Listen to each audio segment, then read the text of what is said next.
Previously, crushed by a vending machine, a boy gets reincarnated into a strange world as the same object that killed him. Taken in by a girl named Lamis, who possesses monstrous strength, he is named Boxo. And so Boxo, a literal vending machine, becomes accustomed to his day-to-day life, joining the Hunters Association along with Lamis. Going on a campaign with the Menagerie of Fools, the vending machine realizes his combat abilities and later helps with the town's rebuild. Boxo travels across scenic grassy fields, enjoying the clear weather and admiring cuteness of the animals. Suddenly, the ride he is taking bumps along the way, reminding the vending machine that this is no time to be taking it easy. Turns out, Boxo has been riding this cart for the past 8 hours and has no clue where the guys are taking him. Earlier, he got visited by a bunch of shady dudes who told him that they were hired by the director to reinforce the village walls. There, the group's representative convinces Boxo that the director bear wants him to set up shop to their location. Looking around, the vending machine notices a guy who stole from him during the campaign, though he doesn't pay any mind to it and just thinks that the man has reformed into doing honest work. Deciding that everything would be fine as it's a request by Director Bear, Boxo accepts to ride along with them. 8 hours have passed since then, and the ride is still going on. Previously targeted by the relentless hunter Gugoyle, Boxo now finds himself abducted by a band of thieves that he should have been suspicious about anyways. Lamenting his carelessness, the vending machine looks to do what he can at the moment. As the band of thieves stops for a break, Boxo quickly goes ahead and records the perps' faces with his security camera. Just then, the small-time crook he thought had reformed pulls out his knife and starts threatening him, refusing to cooperate with the thieves at first to give them food and beverages. Boxo gets struck by a knife and gets his durability decreased by 1. However, through this exchange, he learns that the guy's main objective is to exploit the valuable silver contained within him. Having angered the men with his uncooperating demeanor, Boxo starts getting pounded by weapons. With this, he learns that points can be spent to make him tougher, no longer getting affected by the perps' weapons. Stopping the farce, the captors soon transport Boxo to their concealed hideout. Here, they leap into a feisty woman who the thieves seem to be scared of. She is Hulami, a kidnapped and famous magic item engineer. As fate would have it, Hulami happens to be a close friend of Lamis, the person who the latter wanted Boxo to meet all along.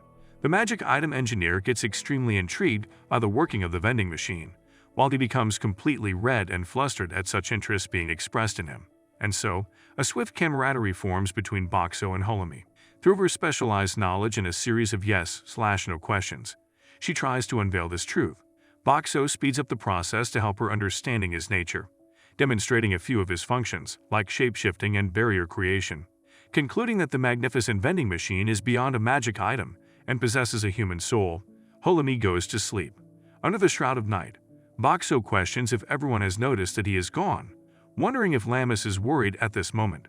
Right then, he spots the thieves sneaking into the room. They have hatched a sinister plan to ambush Hulami while she rests, taking advantage of the fact that she is asleep and unable to defend herself.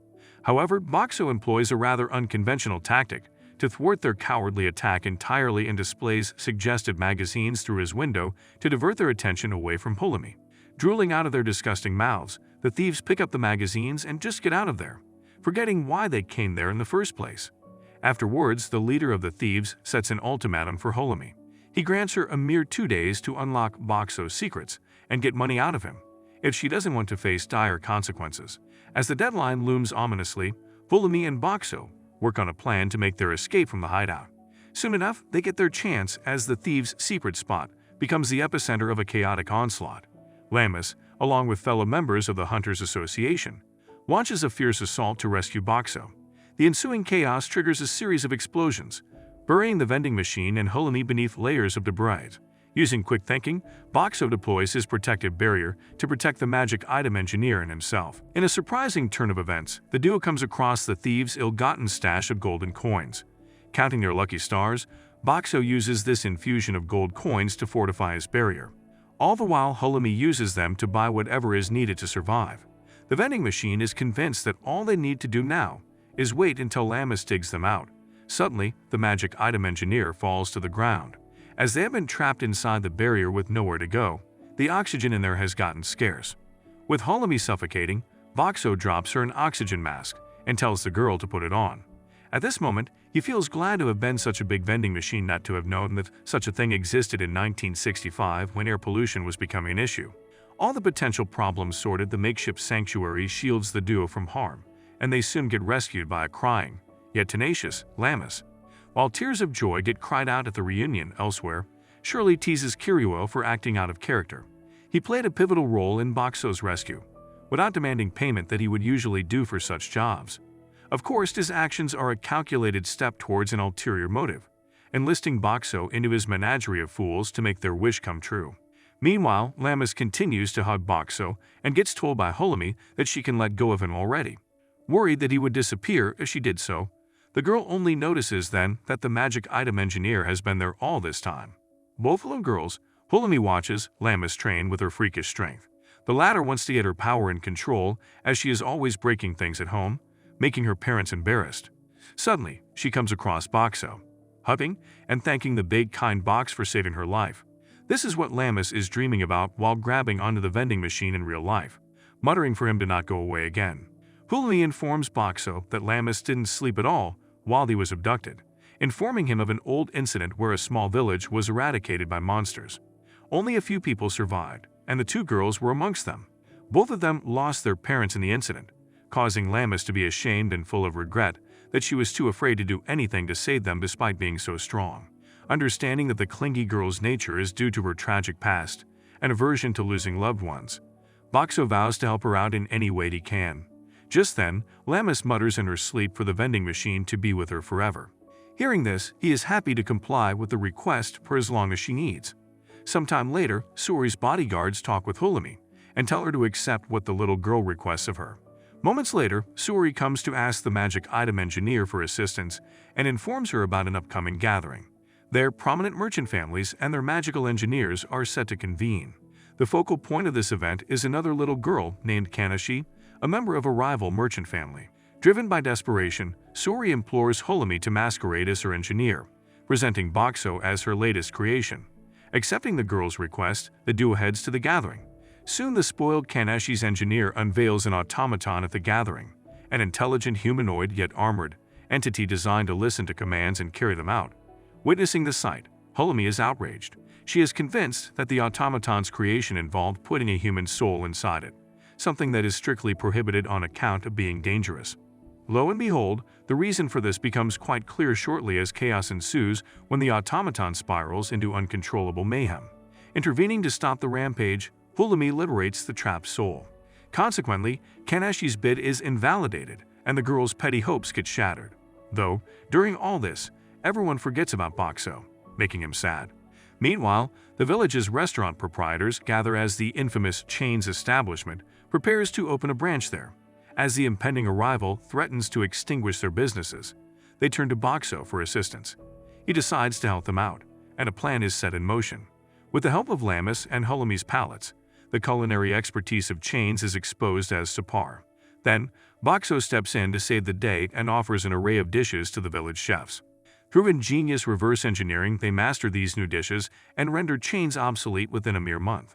Afterwards, Kiruo extends an invitation to Boxo and Lammis to join a campaign. Skeptical at first, the vending machine ultimately decides to go when the girl expresses her desire to fight in order to enhance her skills and abilities. Boxo reminisces about what happened to Lammis as a child, renewing his vow to protect her from now on. Standing out in the cold snow, the vending machine notices a blossoming romance between a reserved shopkeeper girl and a vigilant village guard. He ends up playing the role of a cupid for them by generously supplying the shopkeeper with ingredients for making home-cooked oden. Though, Boxo soon regrets setting up the cute girl with the guard and gets jealous. As the spring season finally arrives, Lammis and Boxo head out for Kiruo's campaign, aimed at seeing if the crocodile fiends have overmultiplied, being the only big monster faction left in the Clearflow Lake stratum. Holomie also joins them, having gotten hired by the Director Bear. Soon the party's investigation leads them to uncover a troubling fact. Due to a recent reduction in their frog fiend sustenance, the monsters have become increasingly inclined to hunt humans.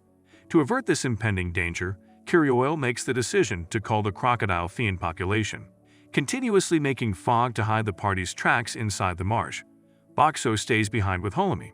She confides in him, revealing that Director Bear entrusted her with the task of identifying a rare and formidable creature known as the Stratum Lord, a creature comparable to a dungeon boss. Right then, the rest of the party comes retreating in that direction. They are being chased by the menacing Crocodile Lord, causing a stratum split everywhere it steps. As the party runs away, Boxo stays behind as a diversion. Getting thrown around by the beast, he decides to supply the monster with a ton of fried chicken bento lunches. Though this leads to Boxo being ingested by the behemoth, and his points start dropping quickly. Realizing that he doesn't have much time, the vending machine saturates the Crocodile Lord's stomach with a concoction of cleaning agents and gas. To finish off the monster, Boxo employs his microwave function. He puts a tin can, a towel, and a newspaper inside it to generate a spark on the items and then throws it out as barrier. This culminates in a massive explosion inside the gas-filled creature, freeing Boxo from its stomach. Celebrating his victory, the vending machine notices that the left-behind bones belong to the eight-legged crocodile. For his fear, Boxo is also rewarded with a prized coin. Suddenly, the magic emanating from the monster's remains triggers a cataclysmic event. The ground beneath the vending machine crumbles away, making him call out for help in panic. Plunging into the deep stratum, Boxo is more concerned about something else rather than his own safety. The anguish of his dear friend Lamis. The end. For now. Thanks for watching. If you like this recap, please consider to like and subscribe to the channel and ring the notification bell to be notified of any new recap. And while you're at it, check out this new recap appearing on the screen.